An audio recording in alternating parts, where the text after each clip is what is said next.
Selamat datang di channelnya Bebas Anum. Selamat pagi, selamat beraktivitas ya. Wah, kita sekarang lihat yang boarding di Singapura aja. Mana tahu di video kan gini Malaysia akan seperti Singapura juga, yang permit boleh masuk ya, yang work permit boleh masuk ya. Jadi yang belum subscribe tolong di subscribe, di like, di share tolong ya. Yang berkawan di Facebook tolong di share biar saya semangat lagi membuat vlognya. Nah, ramai kan? Karena Singapura itu dipermudah untuk yang bekerja di Singapura itu sendiri. Tapi kan kalau Malaysia ya agak-agak sulit lah, karena harus mohon di My Travel Pass. Oh ya, nanti kita akan kasih tahu ya yang rekalibrasi untuk tenaga kerja ya, berapa bayarannya, prosedurnya seperti apa gitu kan, syarat-syaratnya apa gitu. Oke. Tuh banyak juga nih. Berapa nih bro? Ada 100 nih? Nggak ada lah ya. Nggak ada lah, 45. Mana 40-50 lebih lah. Oke, nanti kita lanjut lagi lah di kapal ya, ataupun di Malaysia nya nanti kita cerita tentang rekalibrasi. Aduh, rekalibrasi tenaga kerja ya. Saya mau bertanya juga untuk rekalibrasi pemutihannya di Pasir Gudang. Mana tahu dia udah ada surat menyurat dari Putrajaya ke Pasir Gudangnya, ke imigrasi. Jadi saya mau tanya nanti kalau sampai sana. Oke.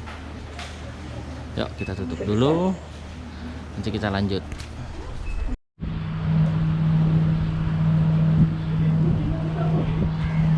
Ya, kita apa? Gak tahu. Tak juga lah. Tak juga.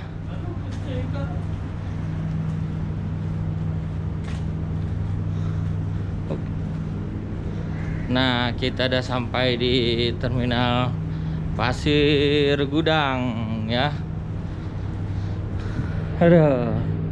Kita akan tanya-tanya rekalibrasi pemulangan ini ya, apakah di imigrasi Pasir Gudang udah ada persyaratannya ataupun caranya gimana ya, udah ada pemberitahuannya dari pusat ya, dari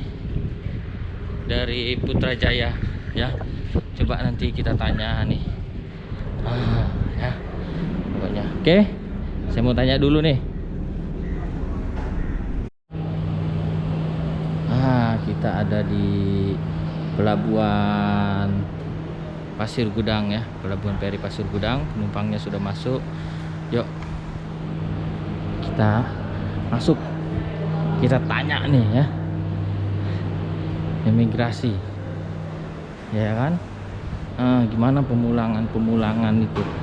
Tapi kita tutup dulu kameranya.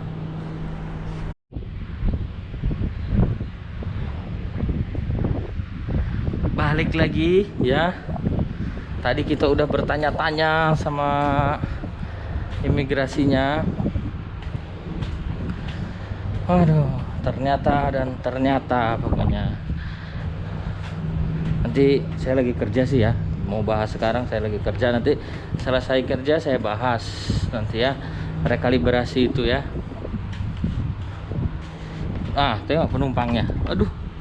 Ya, kan 14 orang aja, nggak banyak-banyak rupanya. Biasa banyak-banyak. Makin apa namanya, makin sepi ya, mungkin gimana, PKPB orang yang dari mana-mana pun nggak bisa datang ke sini, mungkin entah apa gitu ya, nggak tahu juga sih.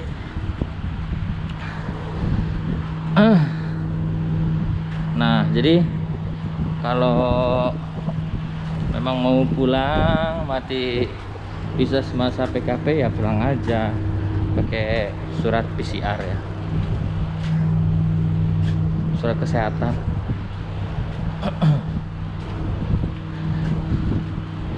Jadi kalau vlognya ini agak acak-acakan, amburadul, mohon maaf aja sama yang nonton. Soalnya saya kebanyakan bertanya ya, jadi gimana gitu, jadi nggak fokus sama videonya, fokus sama informasinya aja ya. Jangan lupa di subscribe dong channelnya Babas Hanum, ikuti juga media sosialnya, Facebooknya, Instagramnya, jangan lupa di follow. Nih kapalnya ya, kapalnya selalu yang ini, kenapa? Karena yang inilah yang jalan. Oke. Mau berangkat lagi ke Batam nih.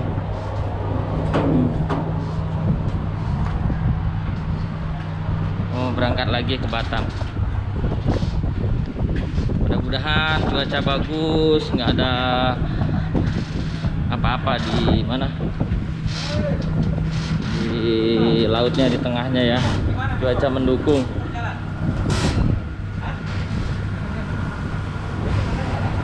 Oke, nanti kita lanjut ya.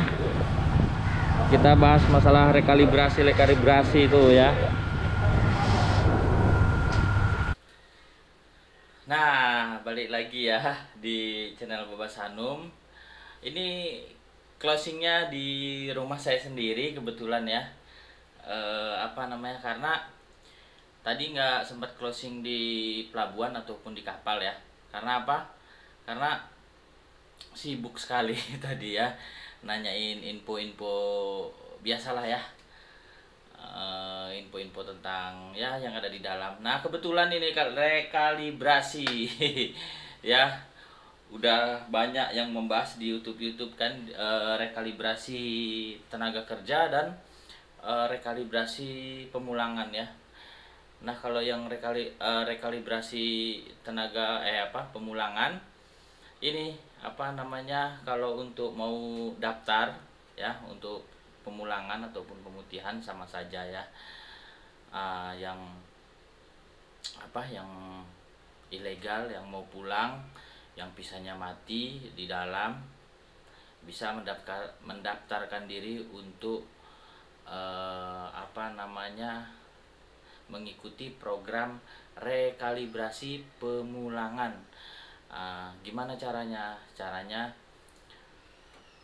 satu, sistem daftar online STO ke imigrasi ya, sistem online.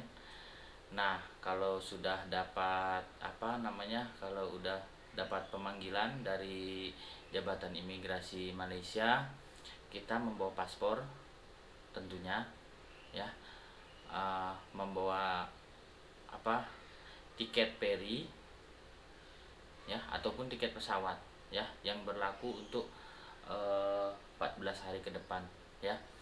Terus yang satu lagi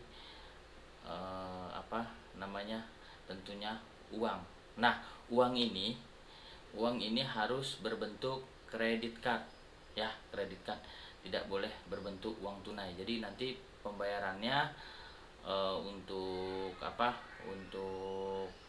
bayar komponnya itu harus tetap pakai kredit card ya. Nah berapa nominalnya? Nominalnya cuman Rp500 saja ya. Jadi kebetulan program rekalibrasi ini untuk pemulangannya sendiri, warga Indonesia ini yang ilegal ya bisa pulang ya ke negaranya dengan membayar Rp500. Tadi persyaratannya sudah saya sebutkan kan, persyaratan dan ketentuannya gitu ya. Jadi nunggu apa lagi lah ya, soalnya udah dimulai ini ya, tinggal kita daftar online aja. Nunggu apa lagi? Yang mau pulang ke tanah air ya, itu caranya ya. Nah terus kita bahas rekalibrasi tenaga kerja. Rekalibrasi tenaga kerja, syarat dan ketentuannya, yang pertama orangnya harus tidak blacklist ya. Yang kedua, tidak pernah ada catatan kriminal ataupun laporan dari yang sebelum-sebelumnya. Misalnya dulu punya permit terus lari dari majikan, nah itu tidak bisa. Majikannya melapor, maaf ya, majikannya melapor, terus itu tidak bisa mengikuti program rekalibrasi tenaga kerjanya sendiri ya. Nah terus paspornya, dokumennya sendiri harus eh, apa ya, 18 bulan ya, 18 bulan. Harus masa berlakunya itu lebih dari 18 bulan, tidak boleh kurang ya, ingat tuh ya. Dan yang paling penting, bosnya yang memohon untuk program rekalibrasi ya, program rekalibrasi tenaga kerja itu harus bosnya langsung yang memohon, tidak bisa sendiri ya, tidak bisa sendiri. Harus eh, direct langsung bosnya atau majikannya atau sarikatnya itu ke jabatan imigrasi, nggak bisa melalui agensi atau vendor-vendor lain gitu ya. Nah udah tahu kan, rekalibrasi tenaga kerja ataupun rekalibrasi pemulangan ya. Eh, Sebelum kita lanjut, tolong di subscribe dulu ya. Habis di subscribe, di share, di like, di komen tentunya. Jadi gini loh, yang selalu saya upload di Facebook ataupun di fanspage saya atau itu tolong di share ya, biar saya semangat. Dan ini yang baru nonton jangan lupa di subscribe gitu ya. Nah tadi kan berangkat sebetulnya nggak berangkat sih, sebetulnya nggak berangkat karena bukan jadwalnya. Nah kenapa berangkat, karena ada orang sakit. Nah dia charter kapal sewa, kapal yang saya kerja di situ ya. Nanti kalau sakit kenapa bisa masuk, nah ini saya mau jelaskan ini ya, untuk yang biasa berobat ataupun untuk yang biasa check up di Malaysia. Nah ini saya kasih contoh gini, dia harus menghubungi hospital yang mau kerja sama dia ya, sama si pasien ya. Jadi gini, biasa si pasien kan check up di situ. Nah check up di situ karena sekarang lockdown lagi corona, jadi kan nggak bisa masuk. Nah mohon My Travel Pass pun susah gitu ya. Jadi si pasien, keluarganya ya itu harus memohon menghubungi si pihak hospital, misalnya hospital A. Nah kita harus menghubungi dia, begini karena sakit gini mau check up. Nah terus nanti si pihak hospitalnya sendiri nanti yang memohon My Travel Pass, My Travel Pass, terus nanti dijemput di pelabuhan Batam Center lagi, pelabuhan Pasir Gudang ya, maaf, pelabuhan Pasir Gudang, nanti dijemput tuh si pasien itu. Nah nanti kalau si hospital ini sudah dapat My Travel Pass untuk surat-surat untuk masuk gitu ya ke Malaysia untuk si pasien dan keluarganya. Nah itu nanti ditelepon si pasien kan, pihak keluarganya nanti ditelepon. Nah untuk check up, untuk masuk ke Malaysia. Nah disinilah yang cukup beratnya ya, karena apa? Karena Malaysia mengizinkan masuk orang sakit, tapi harus menyewa kapalnya itu sendiri, karena orang sakit itu tidak bisa digabung dengan orang yang sehat ya.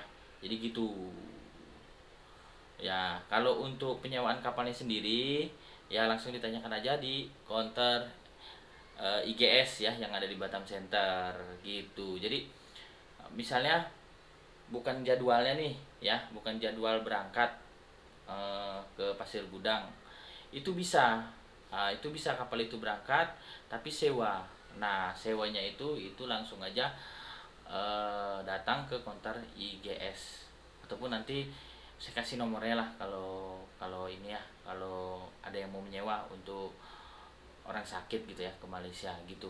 Jadi prosedurnya gitu. Jadi si pasien harus menghubungi pihak rumah sakit. Nah, pihak rumah sakit yang mengusahakan bagaimana si pasien ini masuk ke Malaysia. Nah, sudah diusahakan, oke, udah clear, ready, diteleponlah sama si hospital untuk masuk si pasien ini. Nah, gitu ya. Jadi yang memohon My Travel Pass apa semua tetek bengeknya lah ya, bahasa kasarnya ini, apa surat-suratnya apa itu hospitalnya, dia kerja sama sama hospitalnya. Nah, nanti si hospitalnya menyuruh untuk masuk. Nah, disitulah yang berat, menyewa kapal ya, terus sendirilah ya, menyewa kapal. Gitu prosedurnya untuk orang sakit ya. Jadi Pasir Gudang menerima eh, pasien ya, pasien untuk masuk, yang untuk berobat, yang untuk apa check up sama aja ya, menerima ya, menerima. Yang penting dia ada, yang penting si pasiennya ada kerjasama dengan rumah sakit si A, si B, si C ya, terserah lah ya, yang pilih yang mana yang biasa dia check upnya gitu ya. Oke, udah ngerti ya rekalibrasi, program rekalibrasi apa, rekalibrasi tenaga kerja, rekalibrasi pemulangan, udah tahu semua. Terus ketentuannya kalau untuk apa namanya, orang sakit mau check up ataupun berobat di Malaysia bagaimana, udah saya kasih tahu.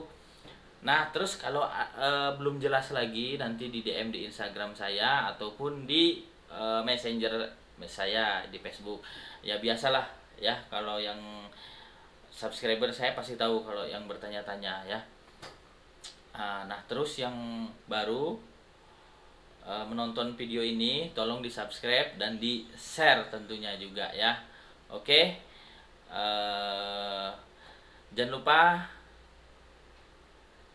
subscribe channelnya Baba Sanum ya.